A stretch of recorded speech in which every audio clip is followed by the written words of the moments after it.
సంవత్సరాల తరబడి government job కోసం వేచి చూస్తున్నారా? కేవలం 8 నెలల్లో మీ కల నెరవేర్చుకోండి. వెంటనే కింది నంబర్స్‌కి కాల్ చేయండి.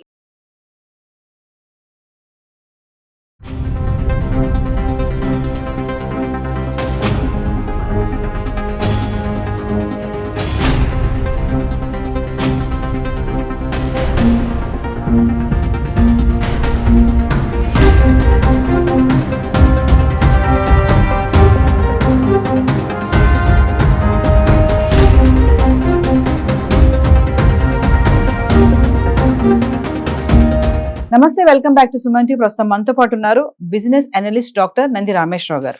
నమస్తే సార్. నమస్తే. సార్, ఇప్పుడు పాక్ టెర్రరిస్టులను 2 మిజైల్స్ మొత్తం అంతం చేశాయి. ఒకసారి వాటి గురించి మాట్లాడుకుంటే ఆపరేషన్ సింధూర్లో స్కాల్ప్ మిజైల్ ఒకటి, హ్యామర్ మిజైల్ ఒకటి. మరి వాటి గురించి ఒక్కసారి మా వ్యూవర్స్ కి. ఇది చాలా పెద్ద సబ్జెక్ట్ నవీన, ఎందుకంటే దీని గురించి వాటర్ పెద్ద పెద్ద మహనీయులందరూ మనం మీరు నేను చాలా డ్రాప్ ఇన్ ది ఓషన్. అయితే చాలా మంది ఆపరేషన్ సింధూర్ ఎందుకు పెట్టారని డౌట్ వస్తుంది. చాలా మంది నన్ను కామెంట్స్ లో కూడా అడిగారు.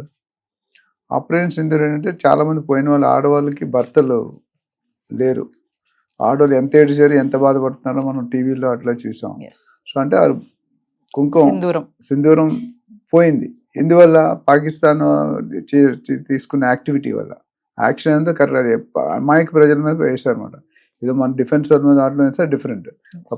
కామన్ పబ్లిక్ ఎవరు ఊరికి వెళ్ళారు, టూరిస్ట్కి వెళ్ళారు, వాళ్ళ మీద వేశారు. అందుకని ఆ సింధూర్ ఉంది కాబట్టి దాన్ని మోడీ గారు ఇచ్చారంట పేరు, ఆపరేషన్ సింధూర్ అని. అది చాలా సెట్ అయింది, యాప్ట్ వర్డ్. అంతకుముందు వాళ్ళు రకరకాల మంది రకరకాల పేర్లు పెట్టారు. ఇది మాత్రం ఆపరేషన్ సింధూర్ అనేది చాలా ఫెమిలియర్ అయిపోయింది. ఎందుకంటే నేమ్లో ఉన్నది, మీనింగే ఉంది, ఆ వర్డ్లోనే మీనింగ్ ఉంది.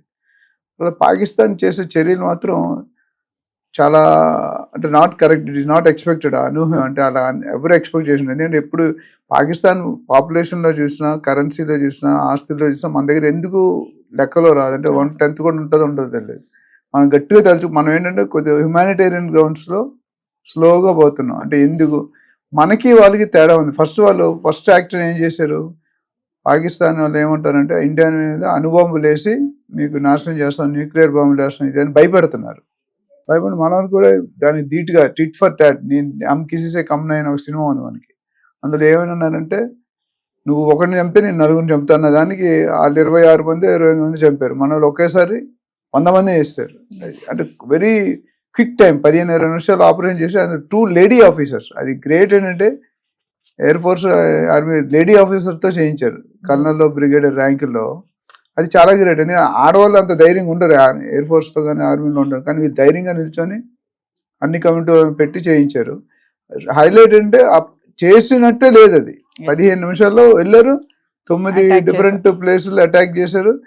మెయిన్ పర్సన్స్, ఆ మెయిన్ పర్సన్, సెకండ్ పర్సన్ ఎవరైతే నా ఫ్యామిలీ మొత్తం చనిపోయింది. ఒక్కటి ఏడుస్తున్నట్టు చూస్తూ మనం ఆడాలనుకున్నాడు వాడు. అందుకే ఎవరు తీసుకున్న గోతిలో వాళ్ళు పడతారు అన్నారు. సో యావత్ ప్రపంచం, భారతదేశంలో మోడీ గారు చూసుకుంటే 2013-14లో 2.35 లక్షల కోట్లు డిఫెన్స్ బడ్జెట్ ఉండేది. ఇప్పుడు ఎంత ఉందో తెలుసా మీకు? 6.5, 6.6, అంటే ఆల్మోస్ట్ 270 times 250 times పెరిగింది. అంటే అంత ప్రాముఖ్యత ఇచ్చారు డిఫెన్స్కి. మన మీటింగ్ కూడా కామన్ మీటింగ్ అయినప్పుడు మొత్తం ఆర్మీ, ఎయిర్ ఫోర్స్, నేవీ చీఫ్లు పెట్టుకుని 3 డిఫెన్స్ చీఫ్ అని ఒక ఆయన 4 కూర్చోబెట్టి కంప్లీట్ అర్థం చేసుకుని 1.5 hour మీటింగ్ పెట్టారు ఒక 3-4 days బ్యాక్. పెట్టి ఈ డిఫెన్స్ ఫోర్స్ మొత్తం పవర్స్ ఇచ్చారు. అంటే ప్రైమ్ మినిస్టర్కి ఏవే పవర్స్ ఉన్నాయో ఆయనకి ఉన్న పవర్స్ ఇంకెవరికి ఉండవు. ఆయన పవర్స్ మీరు వాడుకోండి, బట్ మనల్ని కాపాడాలి అని. అది ఒక ఫ్రీ హ్యాండ్ ఇవ్వడం అనేది చాలా పెద్ద సబ్జెక్ట్. అది ఎవరు అంత ఈజీగా కొద్దిగా తిక్క డెసిషన్ తీసుకుంటే మొత్తం దేశమే పాడైపోతుంది. అదొకటి. రెండోది, ఇప్పుడు వీళ్ళు చేసిన పరిస్థితి ఏంటంటే వీళ్ళు అటాక్ చేసేది పబ్లిక్ని అటాక్ చేస్తున్నారు. మన వాళ్ళు అటాక్ చేసింది పబ్లిక్ని అటాక్, కామన్ పర్సన్ ఎవరిని టచ్ చేయట్లేదు. 2 మిసైల్స్ వాడారు. 2 మిసైల్స్ అంటే స్కాల్ప్ అని, హ్యామర్స్ అని. 2 చాలా పవర్ఫుల్ మిసైల్స్. అంటే అది వచ్చిందంటే కొన్ని 100 మీటర్ల దూరం కూడా ఇట్ కెన్ సపోర్ట్. అంటే నువ్వు ఎక్కడో ఉన్న టార్గెట్ని పట్టుకోవచ్చు, ఎనిమిని ఎక్కడున్నాడు ట్రేస్ అవుట్ చేసి బూస్ట్ చేయొచ్చు. ఫర్ ఎగ్జాంపుల్ దాని స్పెసిఫికేషన్ చూద్దాం. జస్ట్ ఫర్ ప్రజలు చాలా మంది తెలిసే ఉంటుంది, ఒకటి చెప్దాం. ఇదేంటంటే పొడుగు, స్కాల్ప్ మిసైల్ అనేది పొడుగు 5.1 meters. అట్లనే బరువు 1300 kgs, అంటే చాలా తక్కువగా. వార్ హెడ్ అని ఉంటుంది ముందు, 450 kgs.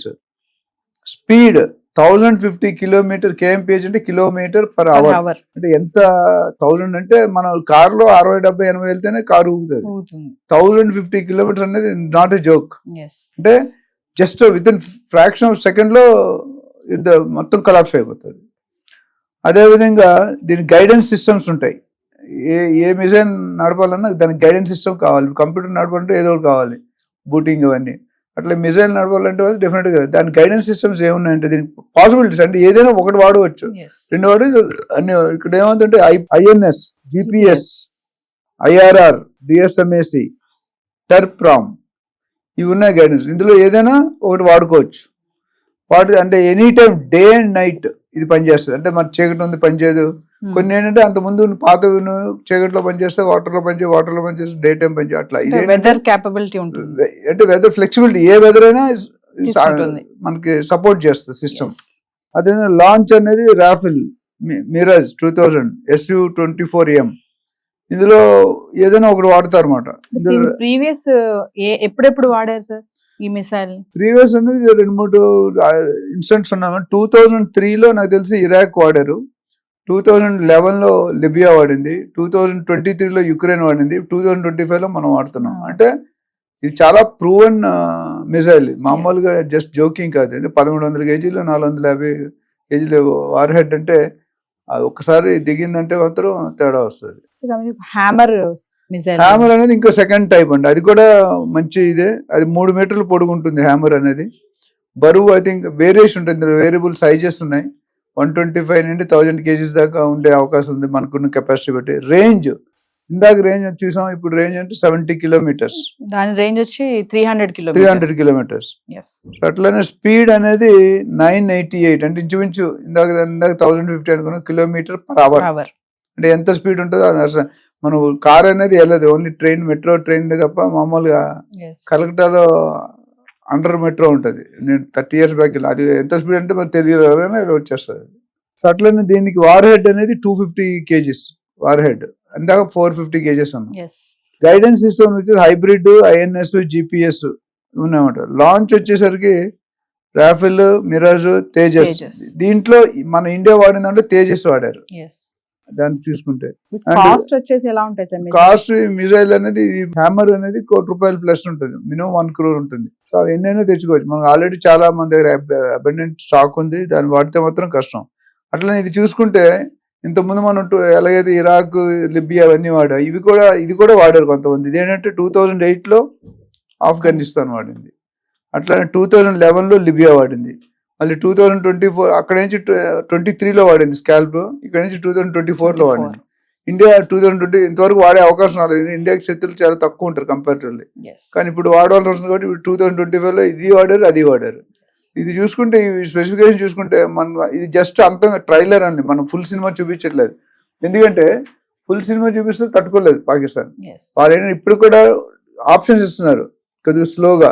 పాకిస్తాన్ అనేది చాలా సీరియస్ ఉంది, అంటే ఎలాగైనా అటాక్ చేయాలి. మనం POK ఏరియాస్లో కూడా పాకిస్తాన్ ఆక్యుపైడ్ కాశ్మీర్ దాంట్లో వాళ్ళు మన దాన్ని వాళ్ళు తీసుకుందాం అనుకుంటున్నారు. ఇప్పుడు బంగ్లాదేశ్ కూడా అలాగే అయింది సపోర్ట్తో.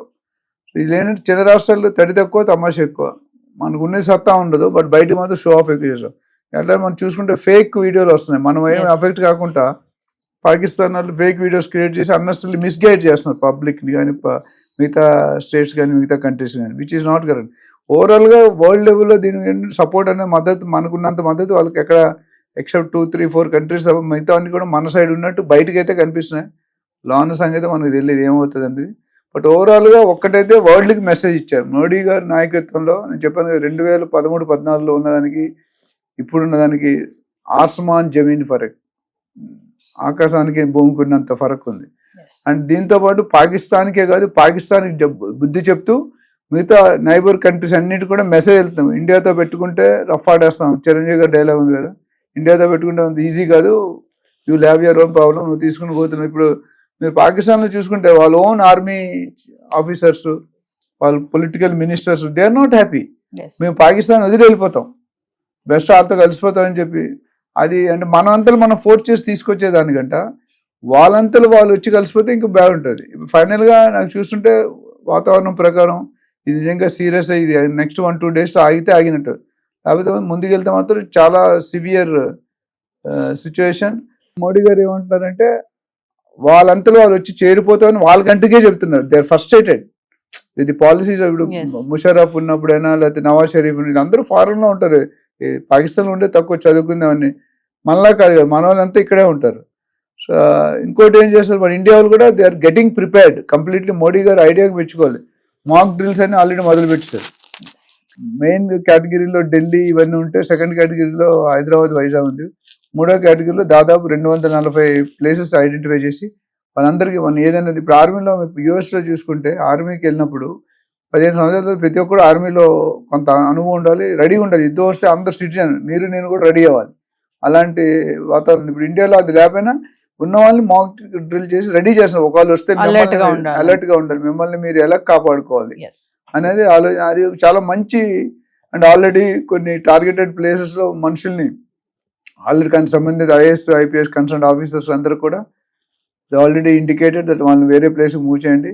ఇంకొక మెయిన్ యాక్షన్ తీసుకుంటారు. మీరు నరేంద్ర మోడీ ఏది తీసుకున్నా ఒక సంచలనం ఉంటుంది. సింపుల్గా ఉంటాడు కానీ మనిషి, బట్ ఆయనకున్న ఫోర్కాస్ట్ ప్రో యాక్టివ్నెస్ చాలా బాగుంటుంది. ఎందుకంటే ఆయన డౌట్ నేరే రాత్రి లైట్లు ఆరిపోమంటున్నాడు. డే టైం ఎట్లా మనం ఏం చేయాలి, నైట్ టైం అనేది స్పాట్స్ తెలియదు. బ్లాక్ ఇప్పుడు నాకు తెలిసినట్టు తిరుపతి గుడి ఇట్లా కొన్ని మెయిన్ ప్లేసెస్ అటాక్ చేస్తారంటే, ఎప్పుడు తిరుపతి అనేది పెద్ద క్రౌడ్ ఉంటారు. అక్కడ గుడిలో పడిందంటే మొత్తం వందల వేల మంది ఎగిరిపోతారు. ఇవన్నీ కూడా కొన్ని అడ్వాన్స్ ప్రికాషన్స్ ఇచ్చి మొత్తం అందరూ కలిపి ఈవెన్ మన ఇండియాలో మెచ్చుకోవాల్సిన టీం వర్క్ చేస్తున్నారు. Irrespective of opposition party, political parties, even including Rahul Gandhi కూడా ఆయన చాలా బాధపడుతూ మెసేజ్ ఇచ్చాడు. దే ఆర్ ఏకమత్యంగా, అంటే అందరూ కలిసి మన ఇండియాని కాపాడుకోవాలి. అది ఒక పాజిటివ్ పాయింట్. ఎందుకంటే ఎప్పుడు కూడా అపోజిషన్ రూల్ అంటే అపోజ్ చేయడం, నువ్వు ఏదైనా డెసిషన్ తీసుకుంటే సీఎం కానీ పిఎం అని అపోజ్ చేయడం. ఈ విషయంలో అందరూ కలిసికట్టుగా, అటు కాంగ్రెస్ కానీ, అటు మా సమాజ్వాదీ కానీ, లేకపోతే ఎన్ని పొలిటికల్ పార్టీలు ఉన్నా అందరూ కూడా మోడీకి మన ఐక్య రాజ్య సమితి మీటింగ్ అయినప్పుడు అందరూ పార్టీలు వచ్చారు. వాళ్ళందరూ కూడా ది ఎక్స్ప్రెస్ దేర్ మన ఇండియాని ప్రొటెక్ట్ చేసుకోవాలి. దాని అందరికీ మనం ఒకే లైన్ లో ఉందాం, ఒకే ఫేజ్ లో ఉందాం, యూనిటీ ఉండి మొత్తం మనం సక్సెస్ చేసి will show to the rest of the world. అంటే మిగతా ప్రపంచాన్ని మనం చెప్తాం భారతదేశం అంటే ఏంటి, భారతదేశం తాలూకా కెపాసిటీ ఏంటి. భారతదేశ ఆర్మీ కొన్ని లక్షల మంది మొత్తం మోహరిస్తున్నారు. బార్డర్స్ లో అయితే మొత్తం ఏమైనా రాకుండా వాళ్ళు ఏది ఉపయోగించినా దాన్ని టిట్ ఫర్ టట్ ఇమీడియట్ రిప్లై ఇస్తున్నారు. మనంతా మన వాళ్ళు ఎక్కువ యాక్షన్ తీసుకోవడం, వాడు యాక్షన్ తీసుకుంటే మన వాళ్ళు యాక్షన్ తీసి మళ్ళీ గ్యాప్ ఇస్తున్నారు. కొలాప్స్ చేయాలంటే it's only matter of minutes and hours, మొత్తం కొలాప్స్ అయిపోద్ది. వాళ్ళ పాపులేషన్ అయితే వాళ్ళ population like there is no compare. మన 150 కోట్లు ఇండియా పాపులేషన్, వాళ్ళని ఎంత ఉంటుంది, very very few. So overall చూసుకుంటే యుద్ధం జరగడం అనేది కరెక్ట్ కాదు. బట్ వీడు తోక జాడిస్తే మాత్రం ఎక్కడో దగ్గర తోక కట్ చేయాల్సి వస్తుంది. Thank you. Thank you.